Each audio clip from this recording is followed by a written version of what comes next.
दोस्तों, एक कहावत है, शतरंज की बिसात पर हर चाल दिखती नहीं, कुछ चालें छुपी होती हैं। ये कहना उन कूटनीतिक चालों पर पूरी तरह फिट बैठता है जो पर्दे के पीछे चल रही हैं। रूस के विदेश मंत्री सरगेई लावरोव का बयान कि रूस, भारत और चीन की तिकड़ी दुनिया का नया आर्थिक केंद्र बन रही है, इसी खेल का हिस्सा हो सकता है। लेकिन सवाल यह है, क्या हम इन चालों को देख पा रहे हैं या फिर कुछ और बड़ा छुपा हुआ है?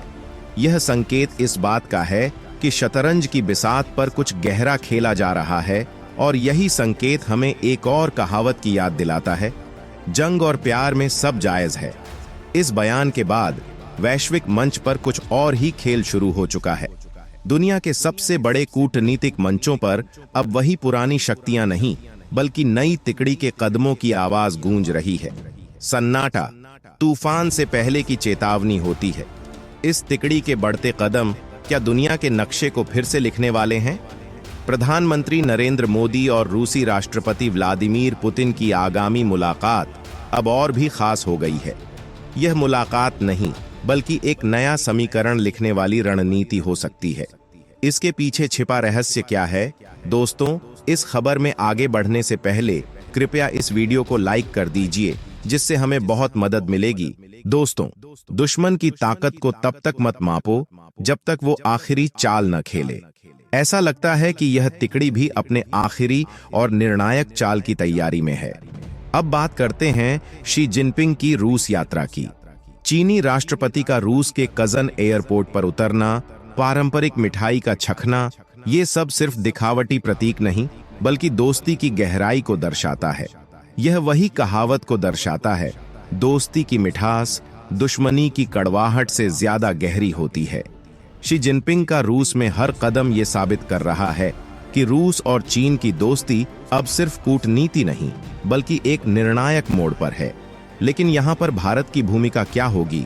पीएम मोदी का पारंपरिक मिठाई का हाथ जोड़कर अभिवादन करना और चखने से इनकार करना, क्या यह सिर्फ औपचारिकता है या इसके पीछे भी कोई गहरा संदेश छिपा है? कहते हैं, कभी कभी न बोलना ही सबसे बड़ा बयान होता है। दोस्तों, शक्तिशाली वही है जो सबसे कम बोलता है और सबसे ज्यादा करता है। यह कहावत इस समय की कूटनीतिक स्थिति पर पूरी तरह लागू होती है। रूस, चीन और भारत के बीच गहराती दोस्ती वैश्विक राजनीति के मंच पर एक नए अध्याय की शुरुआत का संकेत देती है। इस बात में कोई संदेह नहीं कि जब से रूस और यूक्रेन के बीच युद्ध शुरू हुआ है, तब से चीन और रूस की नजदीकियां अप्रत्याशित रूप से बढ़ी हैं। और यह वही समय है जब अमेरिका और पश्चिमी देशों की चिंताएं भी बढ़ती गई हैं। कुछ ऐसा ही कहते हैं, कूटनीति में कोई स्थायी मित्र नहीं होता, सिर्फ स्थायी हित होते हैं। चीन ने रूस का हर कदम पर समर्थन किया है, और रूस भी चीन के साथ अपने संबंधों को नई ऊंचाइयों तक ले जाने में कोई कसर नहीं छोड़ रहा। अब सवाल उठता है कि इस बढ़ते गठजोड़ में भारत की भूमिका क्या है? एक तरफ रूस और भारत की दोस्ती पहले से ही गहरी है, लेकिन अब चीन भी भारत के साथ संबंध सुधारने की दिशा में कदम बढ़ा रहा है। LAC line of actual control पर एक ऐतिहासिक समझौता हुआ है, जिसमें दोनों देशों ने डिसएंगेजमेंट को खत्म कर 2020 की स्थिति में लौटने और पेट्रोलिंग फिर से शुरू करने पर सहमति जताई है। जब बड़े फैसले हो रहे हों, तब हर कदम का महत्व होता है। पीएम नरेंद्र मोदी और चीनी राष्ट्रपति शी जिनपिंग की संभावित मुलाकात इसी संदर्भ में बेहद महत्वपूर्ण हो जाती है। रूस के विदेश मंत्री सरगेई लावरोव का बयान भी वैश्विक राजनीति में एक नए अध्याय की ओर इशारा करता है।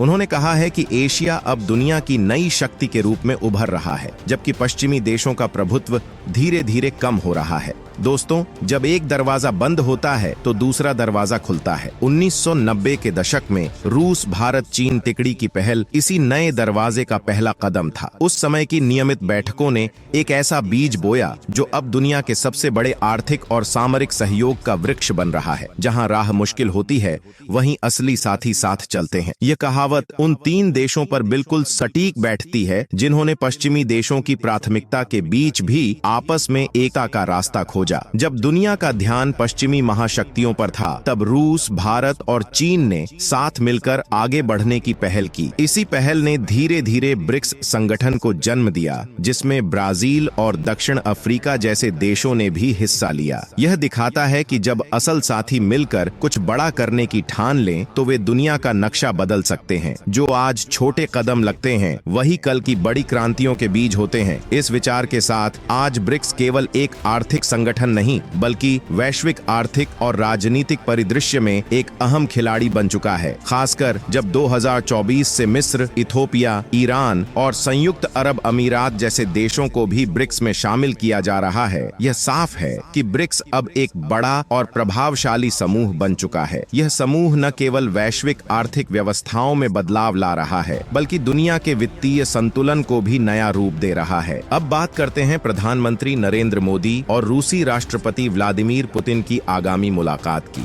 जो 22 से 23 अक्टूबर को रूस में होने जा रही है। इस मुलाकात का समय बेहद अहम है, क्योंकि यह ब्रिक्स शिखर सम्मेलन के दौरान होगी। जब बड़ी मुलाकातें होती हैं, तब नए समीकरण बनते हैं। यह द्विपक्षीय बैठक इसलिए खास है क्योंकि ब्रिक्स का विस्तार और रूस, भारत, चीन RIC तिकड़ी का महत्व इन दोनों नेताओं के बीच चर्चा का मुख्य विषय हो सकता है। सच्चे संबंध वही हैं जो समय की कसौटी पर खरे उतरते हैं। भारत और रूस के बीच लंबे समय से मजबूत संबंध रहे हैं। दोनों देशों ने हमेशा एक दूसरे का विभिन्न मुद्दों पर समर्थन किया है, और इस मुलाकात से दुनिया को एक और महत्वपूर्ण संदेश मिलेगा। वैश्विक राजनीति में बदलते समीकरणों के बीच भारत और रूस के बढ़ते संबंध अन्य देशों के लिए भी एक नया मार्ग प्रशस्त कर सकते हैं। जब दुनिया नई दिशाओं में जा रही हो, तब जो साथी मिलकर चलते हैं, वे इतिहास लिखते हैं। यही भावना अब रूस और भारत के रिश्ते में नजर आ रही है। जब दोस्ती की जड़ें गहरी होती हैं, तो समय और दूरी उनका कुछ नहीं बिगाड़ सकते।